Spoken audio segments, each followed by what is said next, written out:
Précis réglementaire, AJ d'accompagnement d'une personne en fin de vie. La partie réglementaire pour les modalités, montants, etc. Alors, Code de la sécurité sociale, la même organisation que la partie législative. Livre 1, généralité, titre 6, dispositions relatives aux prestations et soins. Chapitre 8, allocation journalière d'accompagnement d'une personne en fin de vie. Et ces articles D168.1 à D168.10.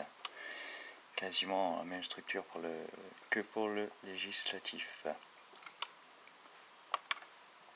Alors, ces articles nous disent que la demande se fait selon un modèle défini par le ministre en charge de la sécurité sociale, donc c'est le formulaire CERFA numéro 14 555 01. Je tente de mettre le lien sur le document, comme ça, dans la foulée, il sera disponible. Cette demande s'accompagne des justificatifs selon que la personne est titulaire d'un congé de solidarité familiale. Il faut une attestation de l'employeur, comme quoi c'est le cas.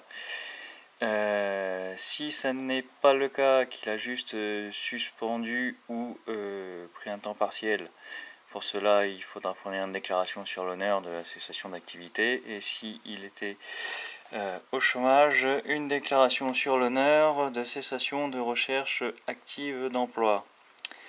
Donc le nombre de jours demandés, dans la demande, donc toujours, il faut préciser le nombre de jours demandés dans la limite légale. Ça se fait dans l'organisme en charge de son assurance maladie. Donc selon qu'on est, on a vu fonctionnaire, indépendant ou du privé.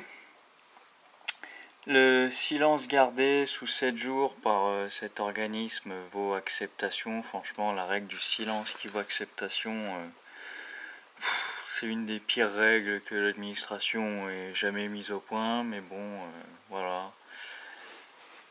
Voilà. Donc le silence gardé pour 7 jours vaut acceptation. L'allocation est due à la date de la réception de la demande, sous couvert qu'elle soit complète. Donc c'est pas non plus extrêmement lourd à justifier ni à composer comme dossier. Donc voilà. Son montant est fixé à 54,17 € et est revalorisé annuellement. Donc le jour maximum lorsque l'on prend un temps partiel est de 42 jours, donc visiblement à mi-temps, puisque le maximum légal de jours complets c'est 21. L'allocation chômage est suspendue pendant le versement de l'allocation journalière d'accompagnement d'une personne en fin de vie, car elle n'est pas cumulable avec d'autres allocations, notamment celle du chômage. Dans la demande, lorsqu'il y a pluralité de demandeurs, il faut préciser leur identité et la répartition des jours que chacun demande.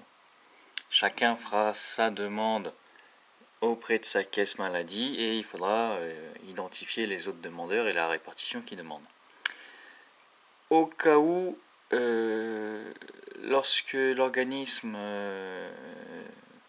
la caisse maladie de la personne accompagnée reçoit plusieurs demandes dont le total des jours dépasse le nombre de jours maximal, le traitement des demandes se fait par ordre chronologique jusqu'à épuisement du solde des 21 jours. Voilà, donc les modalités d'application, donc par décret, comme c'était stipulé dans la loi, de l'allocation journalière d'accompagnement d'une personne en fin de vie.